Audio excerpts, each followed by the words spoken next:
Bismillahirrahmanirrahim. Alhamdulillahi rabbil alamin.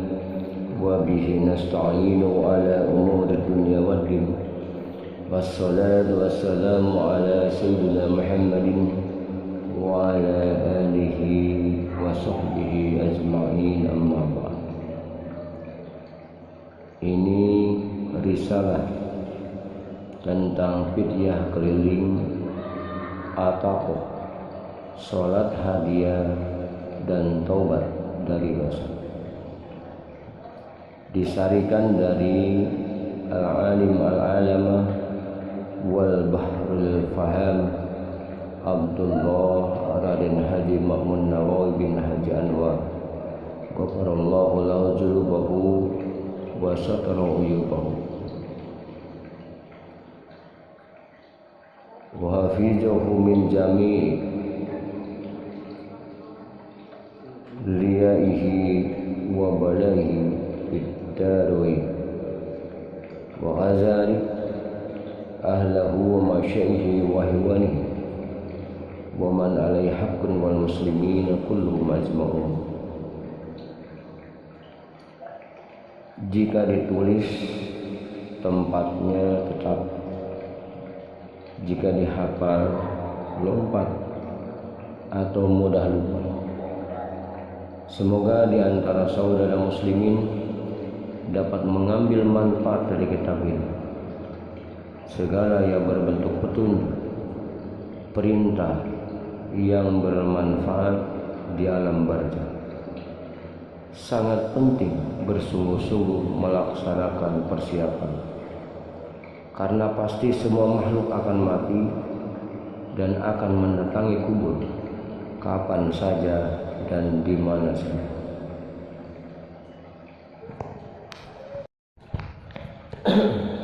Bismillahirrahmanirrahim.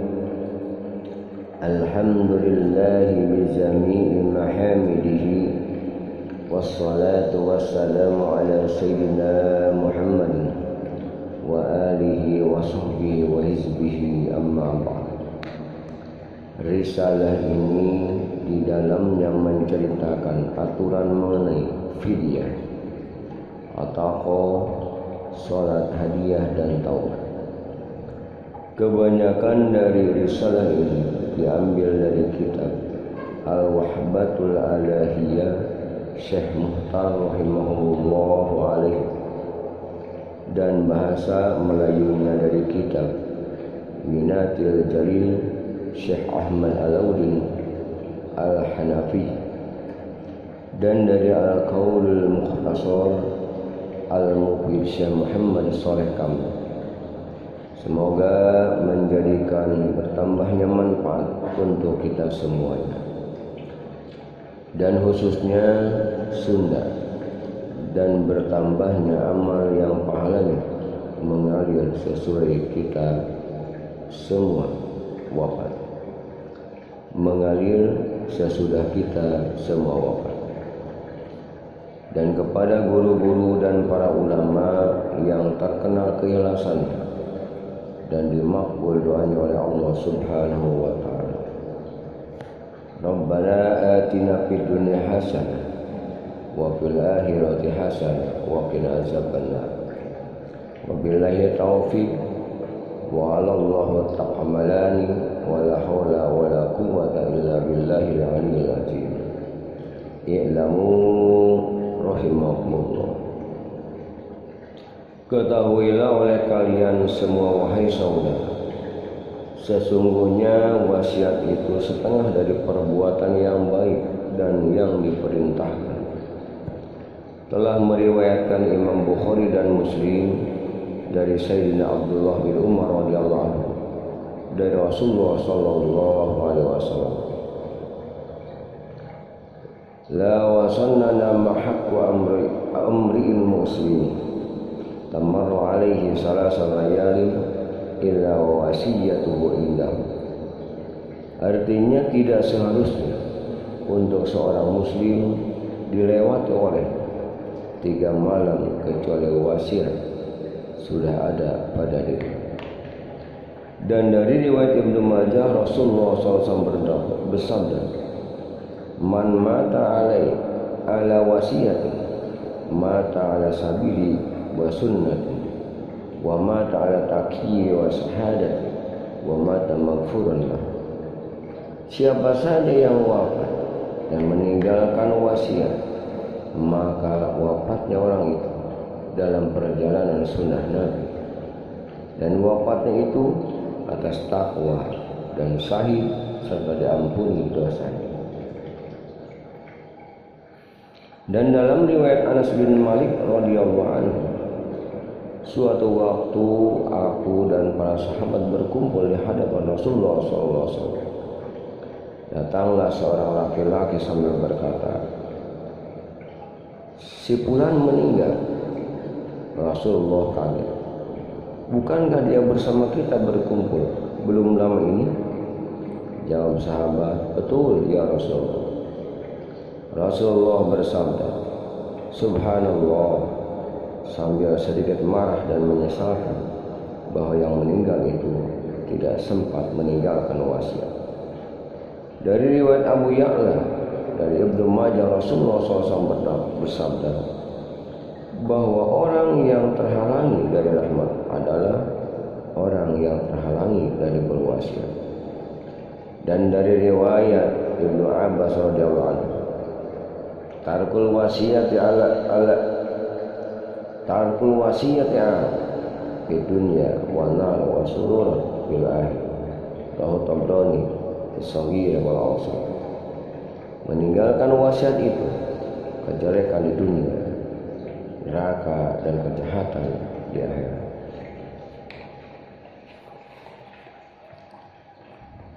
Wa qala Rasulullah sallallahu alaihi wasallam, "Inna rajulan ya'mala bi'amalin ahli khair 70 sana fa ja'asa fa fi wasiyati ayutimu lahu syarr amali fa yadkhulul jannata wa anna rajulan ya'mala bi'amalin ahli sa'ah 70 sana fa yudilu fi wasiyati fa yutimu lahu khair amali fa yadkhulul jannah."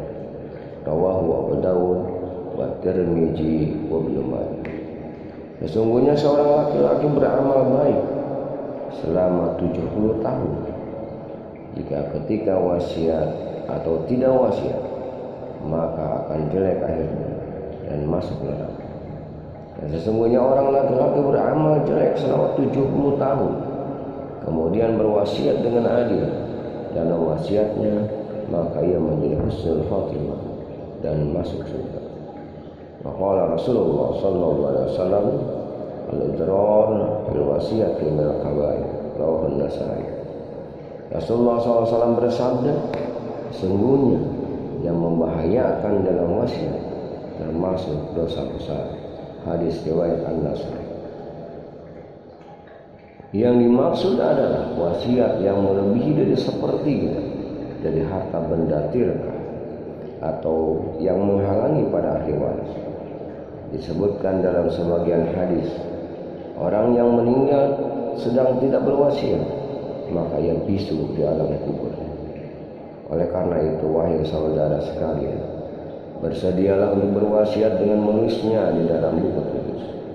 Hukumnya wasiat ada yang wajib, seperti pada seorang ada titipan orang lain pada dirinya, sedangkan tidak ada yang mengetahui selain dari dirinya sendiri. Dan seperti mempunyai hutang, maka wajib wasiat agar dibayar oleh ahli waris, atau mempunyai persangkutan dengan sesama manusia dengan sebab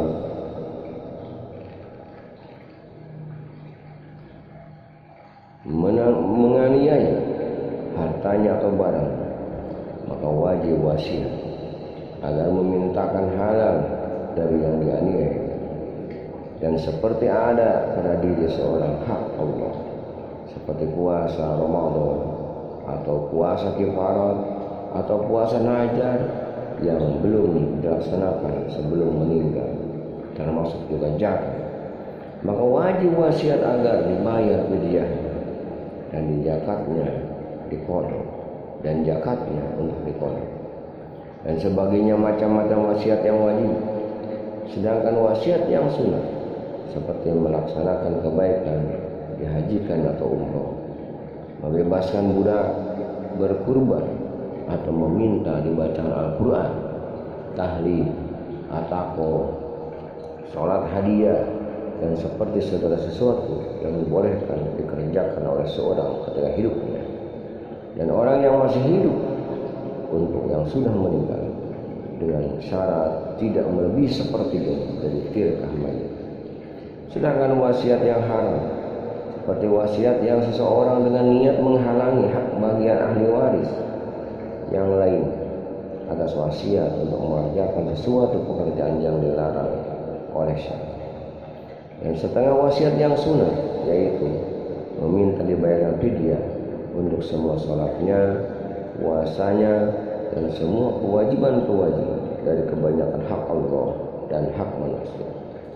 Dan jika yang meninggal itu tidak wasiat fidyah, maka seyogianya ahli waris atau yang lainnya tertabarru karena Allah untuk melaksanakan fidyah, karena ikhtiar dan mengharap rahmat Allah dan karunia Allah Subhanahu wa taala, menembaskan mayit itu. Dan yang dibayar fidyahnya dari semua kewajibannya dan beban-bebannya itu di hari kiamat bagi mayit. Karena diharapkan sekali bagi mayit manfaat dari fidyah. Ketika mayit itu wasiat untuk dikeluarkan fidyah karena takut dengan siksa Allah Subhanahu wa taala, seperti disebutkan dalam setengah dari hadis Nabi, ada seseorang di zaman dahulu yang begitu banyak dosanya karena dengan sebab takut dengan siksa Allah, maka orang itu wasiat pada anaknya, nanti ketika ayah meninggal, maka bakarlah jasadnya sampai menjadi api. Kemudian buanglah di pinggir laut ketika ada angin yang kencang, agar terbawa oleh angin dan bertebaran kemana-mana, baik ke daratan maupun ke laut. Hal ini dilakukannya karena bodohnya orang tersebut, dengan tujuan agar tidak dibangkitkan lagi di hari kiamat dan tidak kena dengan siksa atau pikirnya ketika tiba waktunya meninggal orang itu, dan dilaksanakan oleh anak-anaknya wasiatnya, namun Allah membalikkannya menjadi manusia kembali dan ditanya, apa sebabnya kelakuan seperti itu? Jawabnya, kelakuan seperti itu karena takut dengan siksa Engkau wahai Allah.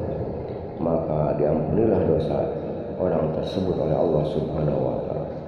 Demikianlah wasiat yang dilarang oleh syariat, karena dengan sebab takut dengan siksa Allah, maka ada kalanya bermanfaat. Apalagi besar mengharapkan wasiat yang disunatkan, yaitu minta untuk dibayarkan fidyah sepanjang umurnya karena takut dengan segala macam kekurangan sempurnaan dalam ibadah dan takut dari segala sesuatu dari perkara hak yang wajib yang tidak terlaksana ketika hidupnya. Wallahu a'lam bishawab. Bismillahirrahmanirrahim. Faslun. Hukum fidyah puasa wajib yang tidak dikerjakan semasa hidupnya yang meninggal. Wajib kepada ahli warisnya untuk mengeluarkan fidyah setiap harinya 1 mud ketika ada tirkah orang yang meninggal itu. Hal ini juga bila belum melewati 1 tahun, dan bila sudah melewati 1 tahun maka harus ditambah 1 mud. Jika melewati 1 tahun dan jika melewati 2 tahun maka ditambah dengan 2 mud dan seterusnya. Dan apabila yang meninggal itu tidak mempunyai tirkah, maka sunat pada ahli warisnya untuk mengeluarkan fidyah. Adapun fidyah sholat menurut kaul mu'tamad dalam mazhab Syafi'i itu tidak boleh, dan ada kaul dapat diqadha oleh ahli warisnya yang masih hidup, sebagaimana Syekh Subki telah melaksanakan qadha untuk sebagian kerabatnya. Dan ada juga kaul doi yang membolehkan mengeluarkan fidyah sholat pada setiap 1 waktu itu satu mud makanan yang sah dipakai untuk fitrah seperti beras dan tidak sah dengan menggunakan uang ataupun yang lainnya. Dan apabila banyak kewajiban baik sholat, puasa yang akan dikeluarkan fidyahnya, atau meminta untuk fidyah selama hidup, atau ada yang ingin tabarruk karena mengerjakan fidyahnya mayit untuk seumur hidup, hal ini terkadang susah dalam mazhab Imam Syafi'i menjalankannya dengan makanan yang sah untuk dipergunakan fitrah yang akan diberikan kepada fakir miskin. Oleh sebab itu maka seyogyanya taklid saja terhadap mazhab Hanafi yang membolehkan fidyah dengan harta apa saja yang memiliki nilai jual walaupun dapat dari meminjam dan dijalankannya dengan murah. Wallahu a'lam bishawab. Pada awalnya hitung umurnya si mayit, lalu dikurangi 12 tahun jika mayitnya laki-laki. Jika mayitnya perempuan dikurangi 9 tahun.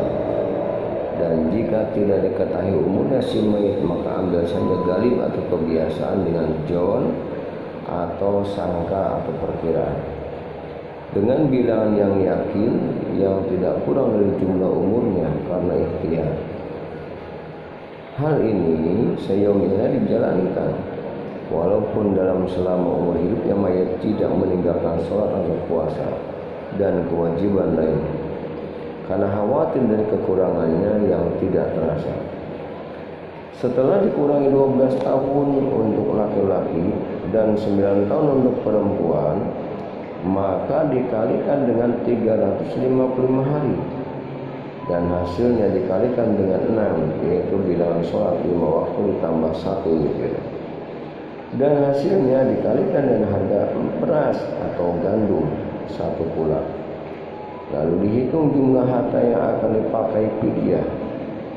Bila cukup 1/10 dari jumlah harga fidyah untuk seumur hidupnya, maka hasilnya dengan 10 keliling orang yang 10 tadi. Dan jika kurang dari 1/10, maka dikelilingkan lagi sehingga cukup sebilangan jumlah harta fidyah tadi.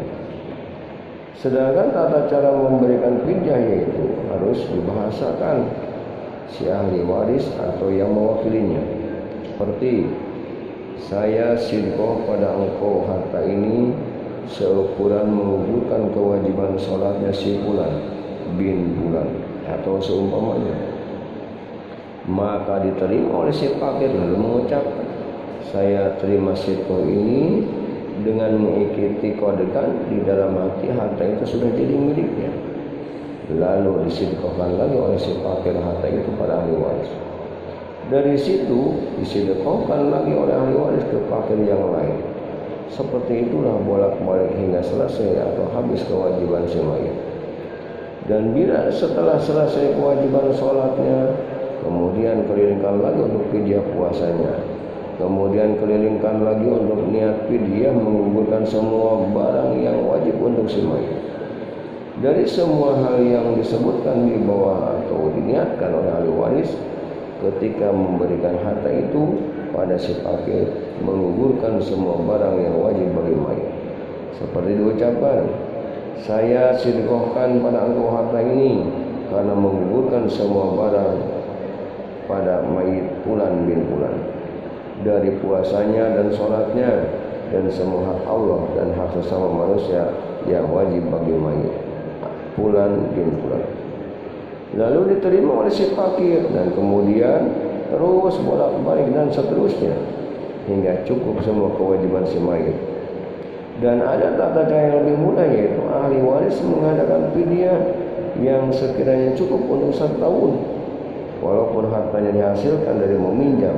Cara menghitungnya yaitu bila umur si mayit setelah dikurangi 12 tahun atau 9 tahun untuk perempuan ada 20 tahun seumpamanya, Dikelilingkan harta itu yang cukup untuk 1 tahun dengan 20 kali pada seorang fakir atau beberapa fakir secara bolak-balik saling bergantian.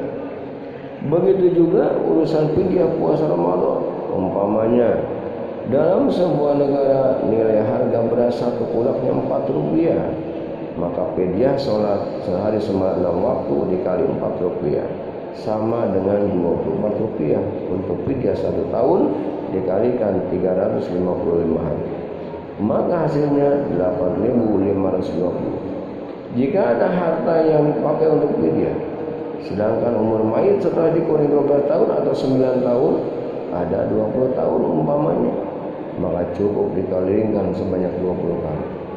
Dan bila lebih dari 1 tahun, maka perhitungan saja seperti di atas.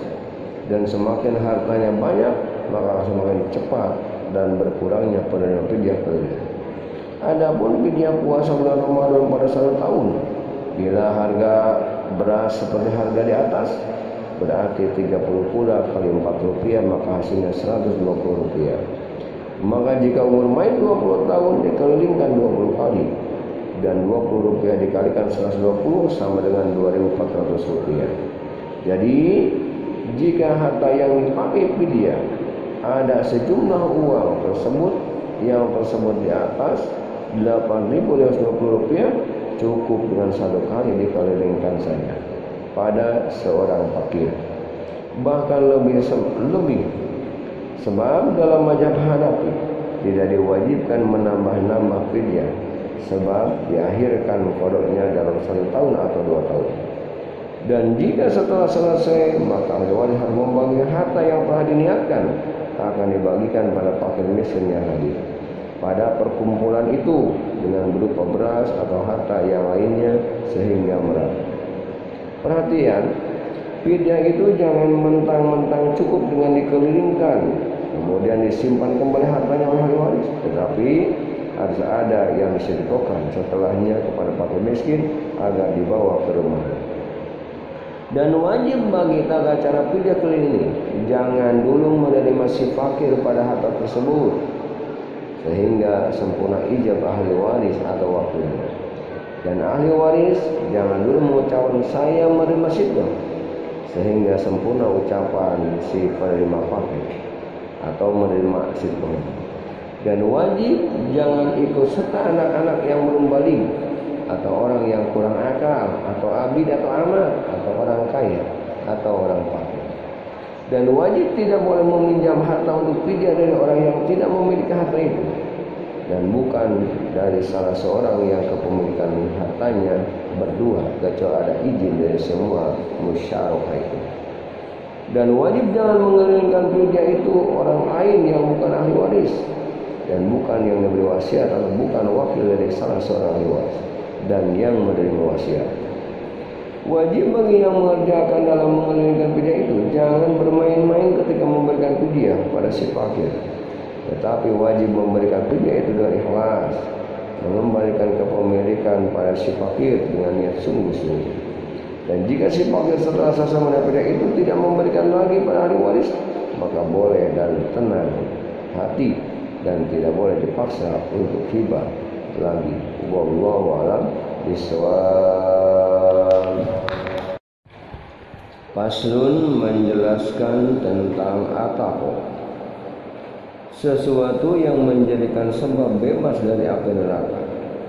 Telah nukil dan berkata Syekh Raden Mukhtar bin Athori, Syekh Muhammad Soleh Kamal, Syekh ulama di Mekah Musyarraf pada zaman Syekh Alauddin bin Abid Qiyah.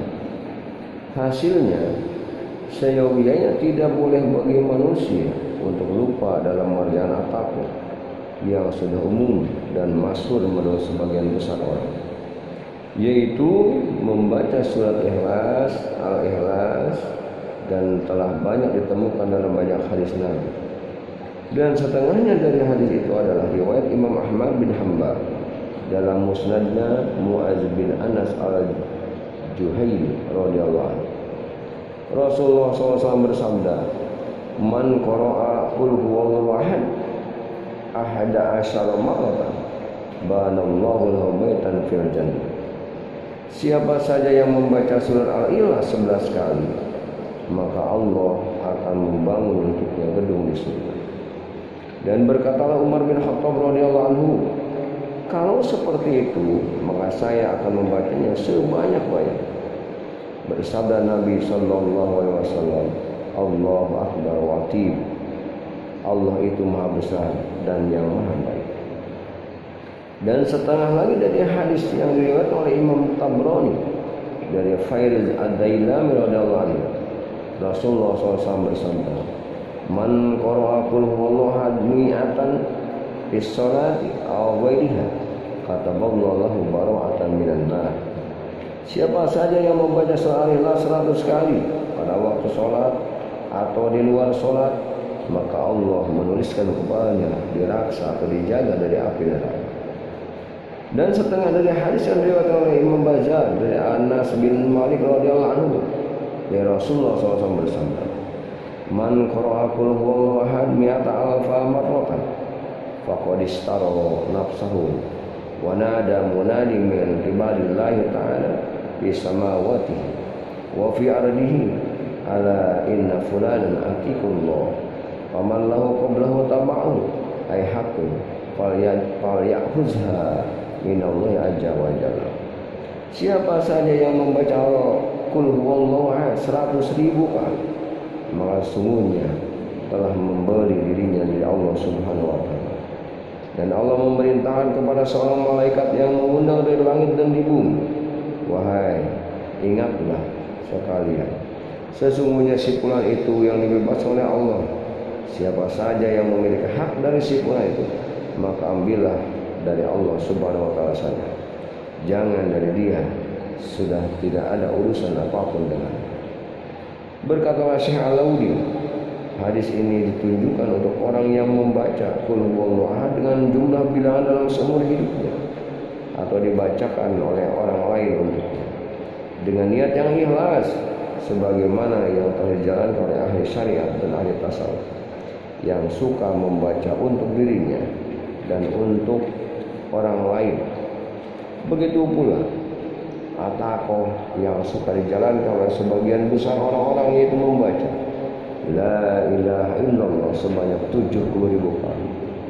Dan dikatakan oleh banyak ulama bahwa pekerjaan itu adalah merupakan pekerjaan yang baik. Bahkan dalam sebuah hadis diriwayatkan bahwa man qala sab'ina alfa marratin kana fidahu minan nar. Siapa saja yang membaca La ilaha illallah 70 kali, maka hal itu menjadi tebusan dari api neraka. Suatu peringatan, ketahuilah oleh kalian semuanya, sesungguhnya tidak boleh meninggalkan sholat, begitu juga puasa dan semua bermacam kewajiban, oleh karena akan fidyah dan atakoh. Sebagaimana tidak bolehnya meninggalkan kewajiban karena akan qada, begitu juga tidak boleh menganggap ringan terhadap waktu adat atau waktu qada. Karena qada dan fidyah terjaga walaupun dirinya berwasiat untuk difidyah dan diatakoh, tetapi wajib mengerjakan qada selagi hidup, dan jika tidak dikerjakan maka tetap berdosa. Dan ada juga atakoh yang dibaca pagi-pagi dan sore hari 4 kali seperti Allahumma inni asbahtu wa amsaitu ashhaduka wa ashhadu hamalati arsyika wa malaikatika wa zamia khalqika innaka antallahu wahdaka la syarika lak wa anna sayyidana Muhammadan abduka wa rasuluh. Siapa saja yang membaca sekali, maka terbebas dari api neraka 1/4 badannya. Dan jika membaca 2 kali, maka terbebas dari api neraka 1/2 badannya. Dan jika membaca 3 kali, maka dibebaskan dari api neraka 1/3 badannya. Dan jika membacanya 4 kali, maka akan dibebaskan seluruh badannya. Wallahu a'lam bishawab. Bismillahirrahmanirrahim. Aslun, menerangkan membalikan fidyah dalam mazhab Hanafi radhiyallahu anhu. Untuk setiap sholat fardu dan 1 hari puasa Ramadan itu, setengah sok diberikan kepada fakir miskin. Dan pada setiap kiparat jima di siang hari dari bulan Ramadan, dan kiparat jihad dan kiparat membunuh manusia itu 60 sok. Setengah sok menurut ukuran mazhab Hanafi radhiyallahu anhu itu ada 520 dirham syar'i, yaitu 3 mud sepertiga dengan mud yang dipakai oleh mazhab Syafi'i radhiyallahu anhu. Maka hitungannya yaitu 1 kulak kurang 2/3 mud, dan dibulatkan saja 1 kulak, maka lebih ikhtiar. Sedangkan sholat fardu dalam sehari semalam menurut mazhab Hanafi itu 5 ditambah dengan witir menjadi 6 waktu. Karena sholat witir menurut mazhab Hanafi adalah wajib, jadi kifarat fidyah sholat dalam sehari semalam adalah 6 kulak. Makanan yang sah dipakai untuk fitrah atau sesuai harga. Sedangkan untuk kifarat puasa sebelum sebulan Ramadan itu 30 atau 29 kulak atau seharganya. Dan kifarat 1 sumpah yaitu 10 kulak yang disedekahkan ke 10 fakir atau miskin, masing-masing 1 kulak atau seharganya. Dan tidak boleh kurang dari 10 fakir dan miskin pada kifarat sumpah. Berbeda dengan fidyah sholat dan puasa. Hal ini boleh fidyah sebelum jumlah sholat, seberapa jumlah sholat, dan seberapa jumlah puasa yang dibagikan kepada beberapa fakir atau seorang saja, itu dibolehkan.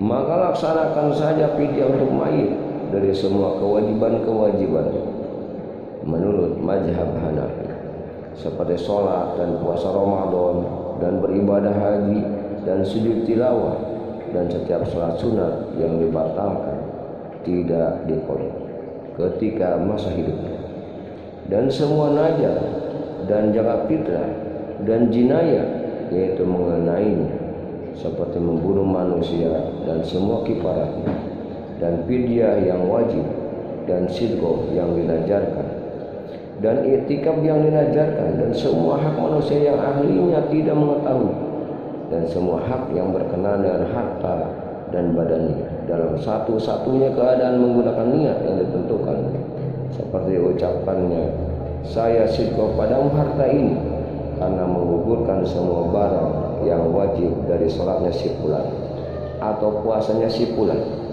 atau seumpamanya diumumkan dari semua kewajiban-kewajiban seperti diucapkan, aku sedekahkan padamu harta ini untuk menggugurkan semua kewajiban-kewajiban si fulan.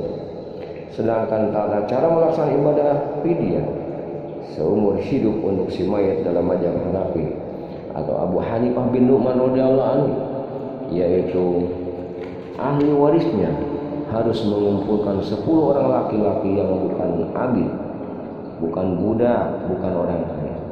Kaya menurut mazhab Hanafi adalah orang yang punya harta nisab zakat. Wallahu a'lam bishawab. Faslun, menjelaskan sholat hadiah.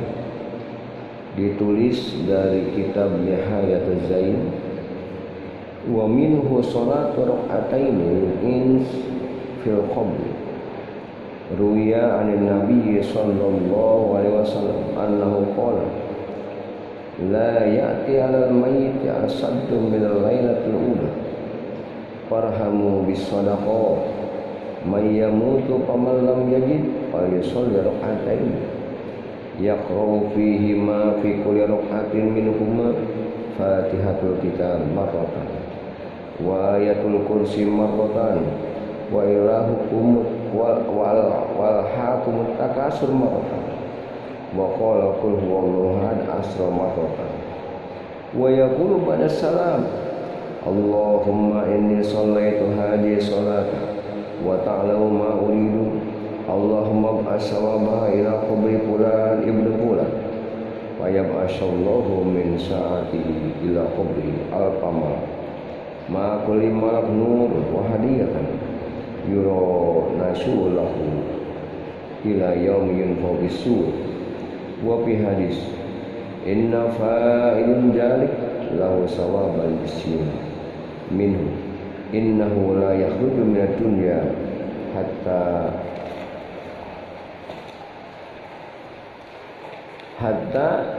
yaro ma kana fil jannah qala ba'duhum fatuba li abdul wazir ala hadi salati kulla lailatin wa hadiyin sawabaha li kulli mayyitin minal muslimin wa billahi taufiq. Setengahnya dari sholat sunat, yaitu sholat sunat 2 rakaat untuk meringankan ragunya dan beban yang dipikul di alam kubur yang disebut sholat hadiah. Sabda Rasulullah SAW, tidak datang kepada mayit sesuatu yang lebih takut atau merepotkan pada malam pertama di alam barzah. Maka kasihanilah kalian kepada yang sudah meninggal dengan sedekah, dan bila tidak mampu maka sholatlah 2 rakaat sebagaimana yang diajarkan ulama. Tata cara niatnya yaitu usolli sunnatul hadiyah sunnatul ins fil qabri rakaataini lillahi ta'ala Allahu akbar. Pada rakaat pertama dan kedua sama, yaitu membaca Fatihah dan ayat kursi sekali, At-Takasur dan Al-Ikhlas 11 kali. Setelah membaca salam lalu membaca doa, Allahumma inni sholaitu hadhihi sholata wa ta'ala wa ma uridu fab'as sawabaha ila qabri fulan ibnu fulan. Sebutkan nama mayitnya dengan binnya dan sholatnya diusahakan dengan khusyuk. Jika doa ini dibacakan, maka Allah mengutus ke alam kubur mayit itu 1000 malaikat. Salah satunya malaikat membawa cahaya dan hadiah menyertai si mayit, menggembirakannya di alam kubur itu sampai ditiupkannya sangkakala, yakni hari kiamat. Dan dalam hadis Rasulullah SAW, sesungguhnya orang yang mengerjakan sholat hadiah sangat besar pahalanya, setengahnya tidak akan keluar dari dunia sehingga diperlihatkan pakaiannya di surga. Setengahnya dari para ulama mengatakan, maka beruntung dan berbahagialah orang yang selalu melaksanakan sholat hadiah setiap malam dan dihadiahkan kepada seluruh mayit yang muslim. Amin ya rabbal alamin. Wallahu a'lam bishawab. Faslun tatimah, tentang taubat. Wahai saudara sekalian, taubat itu adalah kembali kepada Allah Subhanahu wa taala dari yang tidak baik ke arah yang taat dan merasa sempurna terhadap beratnya dosa. Dan sangat berbahayanya serta hijab antara seorang hamba dan keridhaan Allah Subhanahu wa taala. Karena seorang hamba ketika yakin bahwa dosa itu sangat madarat dan berakibat buruk, hina, rugi di dunia, dapat terhalangnya rahmat Allah, mendapat siksa di akhirat kelak. Tentunya akan merasa dalam hatinya bersedih. Dari situ kembali dari dosa yang menyebabkan bersedih dan kemudian mengalihkan dirinya dari perbuatan dosa secara total, tidak mengulang-ulanginya, kemudian mengqada semua kewajiban yang terlewati pada waktu yang lalu dan mengajam dengan pasti tidak akan berbuat dosa lagi. Dan yang demikian itu taubatnya yang akan diterima oleh Allah Subhanahu wa taala.